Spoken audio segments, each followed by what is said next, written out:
Alright, welcome back to another Top of the Pops reaction. And this one is from some considerable time ago, namely the 29th of July, according to the notes, 1982. And Mike Reed is your host. And already we've had a cut, so that's a good start, isn't it? They cut out Dexy's Midnight Runners and Come On Eileen, which you've all heard before. Number 2 and number 3 breathing right down their necks. Yazoo and Don't Go. Excellent. Right, well, I would have enjoyed Dexy's as a novelty song that was, and kind of overplayed over the years. Come On Eileen was a decent track. But speaking of decent, this is synth duo Yazoo, Alison Moyet and Vince Clarke, of course, with Don't Go. And did Mike Reed say this was at number 3? So, welcome to this reaction. Right, a bit of business to take care of before we get into talking about the music. I've decided that from August onwards, there's going to be a minimum of one episode a month. I've been doing 2 a month since, I think, last December. And the trouble is, I seem to be burning through good quality episodes a little bit quicker than I hoped. Now, I'm not saying every single month there's just going to be one episode, and there will be at least one. And it's got nothing to do with sort of any time constraints or anything, though these reactions do take some considerable time to put together so that they look decent for you, the viewer. I do enjoy doing them, and I've got no problem dedicating the time to do as many as I can, but I'm just worried about all the episodes of Top of the Pops that I'm going to be using so many up. I don't want any kind of repetition.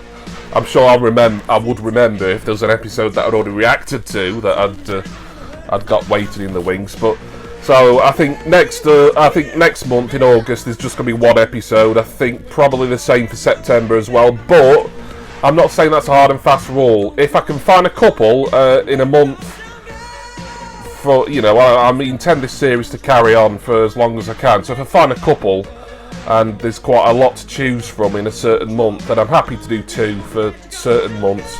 But just as a rule now, it's going to be normally 1 a month rather than 2. So this one, the last one in this 2 episode a month schedule. I'm saying episode so much, so I might as well be a member of the Teasdale family. Reference there for the Pop-Tart. Alright, so Don't Go, Yazoo. Excellent stuff, love it. Yeah. How can you dislike this? Fantastic, nothing wrong with this at all. Vince Clarke, love his work in whatever he does. Erasure, I'm a fan of them. Depeche Mode, although he was only there for their first album, massive fan of them. And Yazoo were great too. Brilliant. Hot Chocolate hadn't missed a year in the chart since 1970. It's now, as you know, 1982, and here's It Started With a Kiss. It's Hot Chocolate, and it started with a kiss. I would have said this was earlier than 1982. Probably not. So yeah, Errol Brown there, lead singer of Hot Chocolate.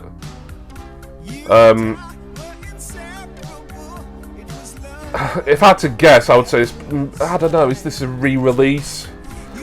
Probably not. I mean, Hot Chocolate were going since the 1970s.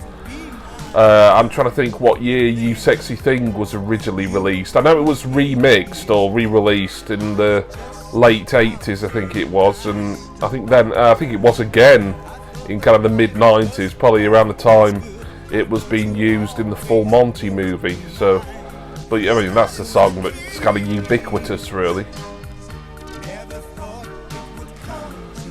My abiding memories of this song, I've just remembered, is seeing Alan Partridge sing along to it in an episode of I'm Alan Partridge. But it started with a kid. No, I'm not gonna. Me doing Steve Coogan doing Errol Brown is just too much. It's just too weird, isn't it?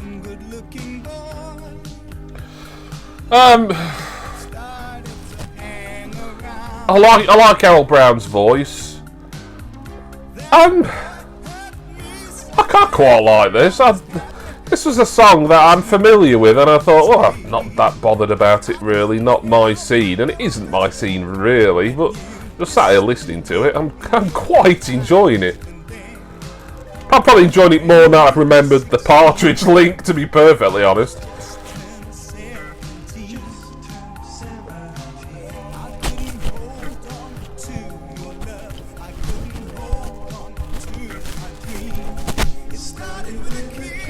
Oops, that's Mike getting caught in my shirt there, so if any of this audio has been muffled or there have been some horrible noises, then I do apologise. I record these as live, so I can't really go back and reshoot anything, and for all I know, nothing happened anyway. But we'll find out in editing.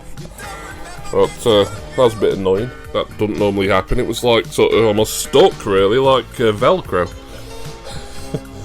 Yeah, that's what you want to hear about during the Top of the Pops reaction, isn't it? My technical issues.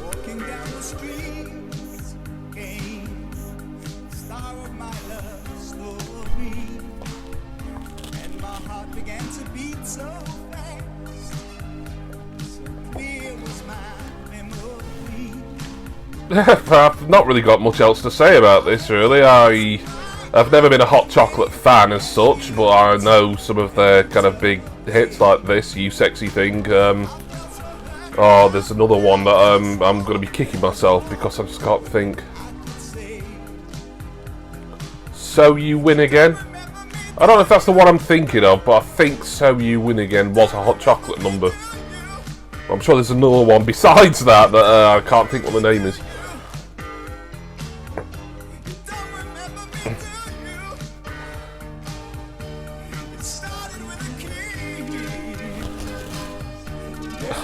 Yeah, I quite like this.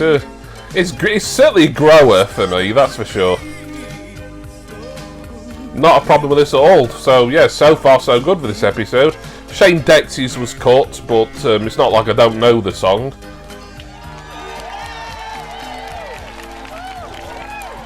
Juggling, it started with a kiss. You notice the way they wash all the suits themselves, all shining white, and they've been out the laundrette most of the afternoon. Right, here's Cliff, and the only way in is the only way out. So we've got Cliff Richard. No, we haven't. He's been cut out. So another cut there for you. That is the only way in for his forthcoming album. Now You See Me, Now You Don't.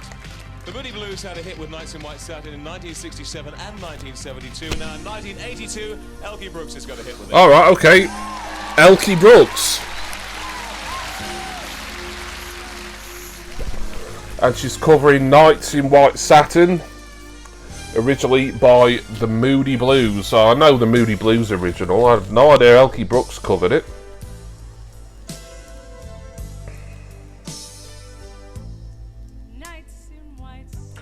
So yeah, Elkie Brooks. I think she was originally from the sort of Manchester region.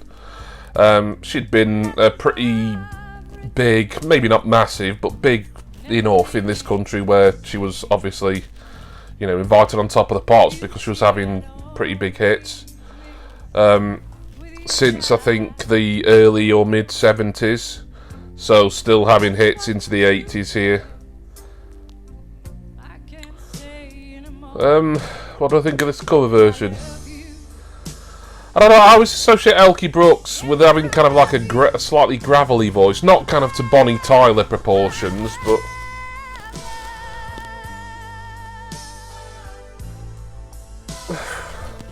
I don't know what to make of this. I mean, it's not deviating a lot from the Moody Blues original, so I'm checking my mic again here.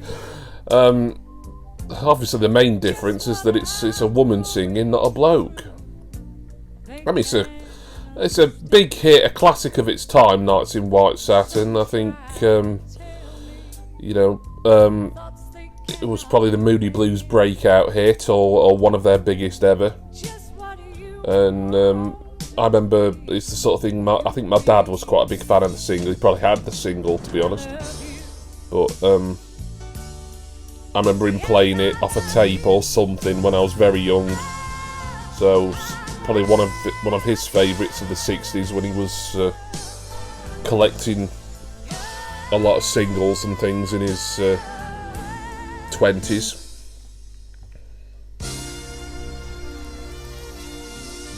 Now it's got like a sort of lounge, easy listening sort of instrumental break here.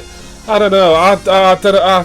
This isn't really working well for me. I don't mind Elkie Brooks. I'm not a fan, but what I've seen of her, you know, she's in that sort of adult-oriented rock kind of vein. You know, maybe one for the dads rather than for the kids, certainly at this point in her career. But, I don't know, just something about this cover version that's not doing an awful lot for me.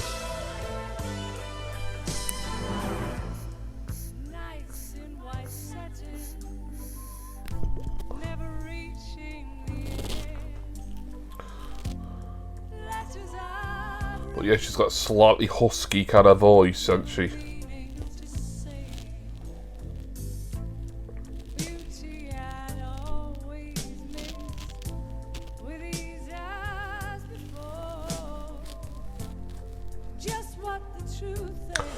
Yeah. I mean, if someone put this on, I'd be like, I'd just think it was sort of like a generic sort of session musician cover version of it.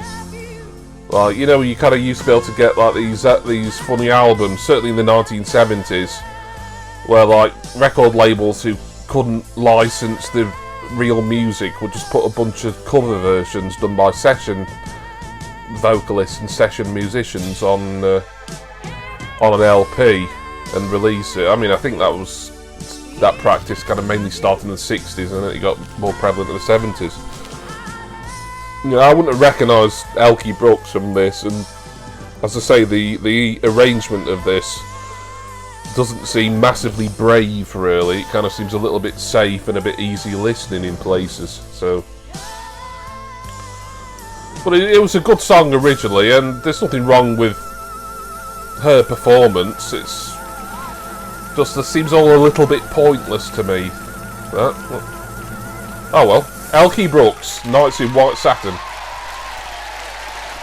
Elkie Brooks, Nights in White Satin. As it happens, here, no, leave it out, no, as it happens. A bunch of blokes came to me earlier in the dressing room and said, Terence can't introduce the next number. Is there any chance that you could do it? And it happens to be The Firm. And Arthur Daly. Alright, okay, it's The Firm. And Arthur Daly, he's alright. So yeah, absolute novelty song here. Released to capitalise on the popularity of Minder, the ITV comedy drama, and I'm a big fan of Minder. I've got the complete DVD box set, which I'll have to give that another viewing soon, as it's been a while. I've seen all the episodes a few times. It was kind of like ITV's answer to Only Fools and Horses, really, weren't it? But it technically wasn't a sitcom like Only Fools was. It was a comedy drama.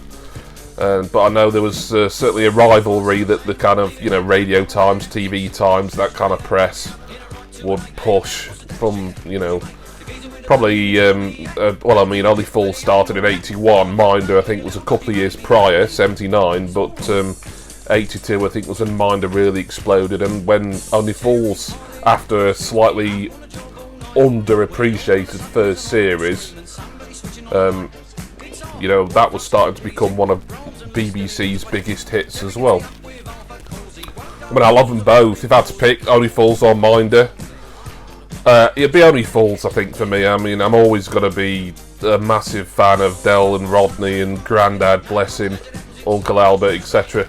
But I do like Minder as well. It's, you know, there's a lot of funny stuff and a lot of quite, you know, a lot of grit in particularly the early episodes of Minder. This, you know, it could be quite a violent programme at times, you know, mainly thanks to having Dennis Waterman, who played Terry McCann, get into some sort of fight every episode. So The Firm, I think they were more famous a few years after this with, well, probably about 5 years or so after this, with a song that I know is popular at like sort of sci-fi convention discos and stuff, but one I hated back then and I hate now, Star Trekking. Oh god, if there was something to put me off Star Trek, it wouldn't be the actual programme itself, it'd be that bloody Firm Star Trekking. Unfortunately, this isn't doing for Minder what Star Trekking did for Star Trek to me. I mean, this is stupid. This, I kind of like the fact that they basically try to do like a promo video on stage here in the studio at Top of the Pops, but I mean, it's pretty daft.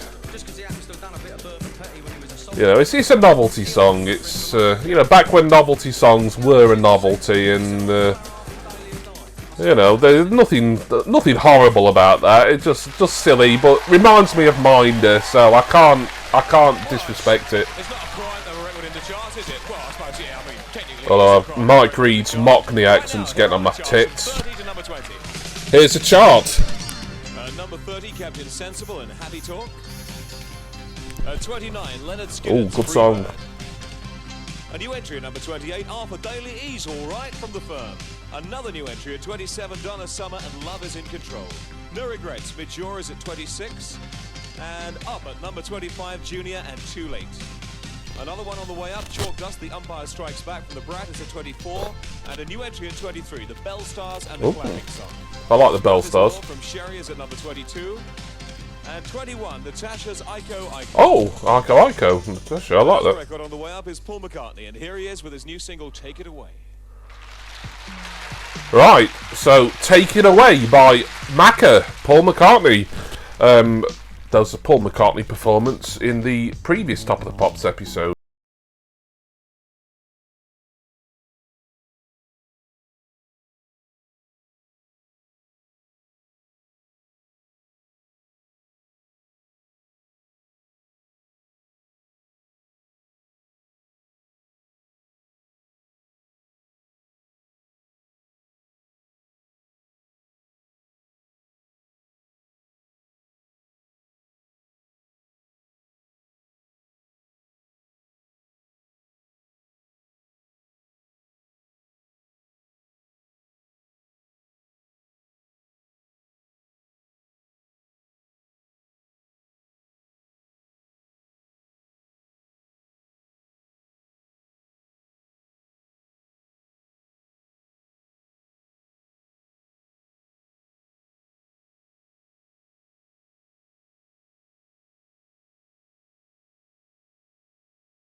Almost like a Beatles reunion. A good decade or so before it actually happened. More charts! Up at 19, Strange Little Girl. Good song. And at 18, Imaginations, Music and Lights. On the way up at 17, David and Therese, Dollar and Videotech. At 16, Bucks Fizz and Now Those Days Are Gone. Me and My Girl, Nightclubbing, David Essex, that's gone up to number 15. Another one going in the same direction, Cliff Richard. No, that was cut earlier. Odyssey, Inside Out is at 13. And up to number 12, Night Train from Visage. Kid Creole and the Coconut, Stool Pigeon is at number 11. And right now we go back to number 15 for David Essex and Me and My Girl. Alright. Me and My Girl Nightclubbing by David Essex at number 15. Yeah, 1982. It seems a little bit late for David Essex mania, really, doesn't it? Was there ever David Essex mania? Maybe slightly in the 70s. Yeah, strange episode this. I was thinking when I saw it, 1982, there'd be a lot of new wave stuff coming in, like new romantic and electro. I mean, we saw Yazoo at the start. I mean, certainly a synth pop gem there. Don't go, but a lot of this has been kind of generic pop and a mix of novelty. I mean, would you class this as novelty, or is it just David Essex being like a, oh, you know, I do musical theatre kind of thing?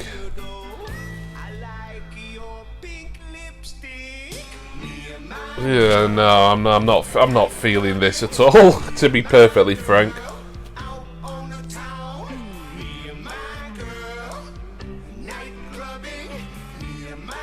Just sounds kind of out of time to me, even in 1982, you know, this is what? Wow, 39 years ago. That's going to make you feel old now, isn't it? 39 years ago. This was getting in the top 20. It might have even got higher. I'll have put the highest chart position in the news bar, ticker bar, info bar, whatever you want to call it, on screen.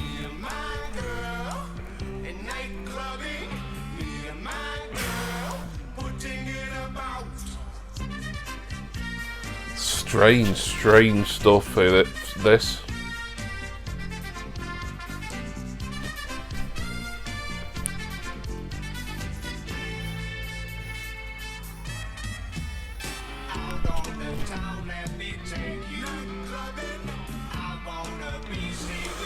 So David Essex, I mean, had a successful acting career, did a lot of theatre. He'd done some telly. I'm sure he was in EastEnders. Oh, can't think who he played on EastEnders. It was a role that I think it was hyped quite a lot before he joined. It's we're bringing a big name into EastEnders. It's David Essex, you know, a big name, bloody 30, 40 years previous, maybe, but I can't think the character he played in EastEnders now. But he didn't stay in for long, I know that. No, that was odd. That I didn't really like it. David Essex and Me and My Girl Nightclubbing. Here are the charts from 10 and who? Shalimar are at number 10 with A Night to Remember. Up at 9, Japan, and I Second That Emotion. Steve Miller Band, Abracadabra is at 8.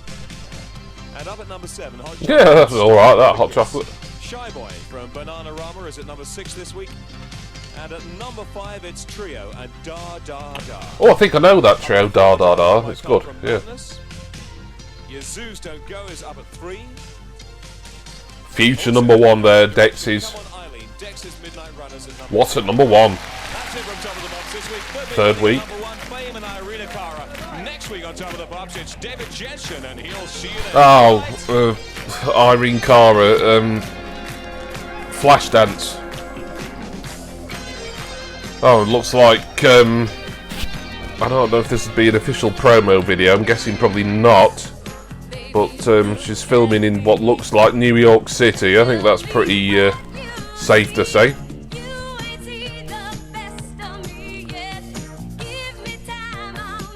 Did I say Flashdance? Not Flashdance, is it? It's oh, say it in a minute when chorus comes on. Fame, yeah, theme from Fame. God. Yeah. Couldn't really fail to get it right, could I, when the chorus comes on. Never really liked this. I suppose there's TV themes, and there we get another soundtrack type thing. As far as that goes, it's alright for what it is. But yeah, unusual episode this for me. Was kind of hoping for better stuff overall. Yazoo was great, I think probably my favourite thing on here. Paul McCartney, that song was pretty good. Hot Chocolate was a grower. I started enjoying that as it got going. I think they played a little too much of the Macca video though, I will say.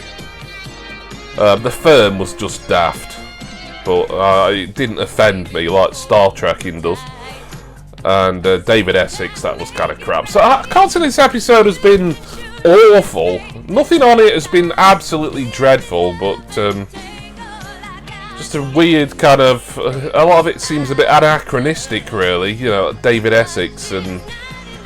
I suppose even Paul McCartney, really. I mean, he was kind of... in fact, he would have been 40 in 1982, Paul McCartney, which... as we know, is no age in that these days, but back then, I suppose, if you were 40 in the charts, you were maybe considered a bit old and past it. Of course, thank God things have changed now, and 40 is the new 30, and then 50 was the new 40, and 60. Well, you get the point. Yeah. So I'm going to say my goodbyes now, as we've got the credits coming on. So, Irene Cara's going to play you out, and like I say, it's going to be one a month for the foreseeable future, but there may be bonus ones in certain months. So, I hope you're going to join me for what I intend to be a series that runs and runs for as long as you will like it and you want to watch it. The Top of the Pops reaction series. Join me in August for the next episode. I will see you there. Cheers, everyone. See ya!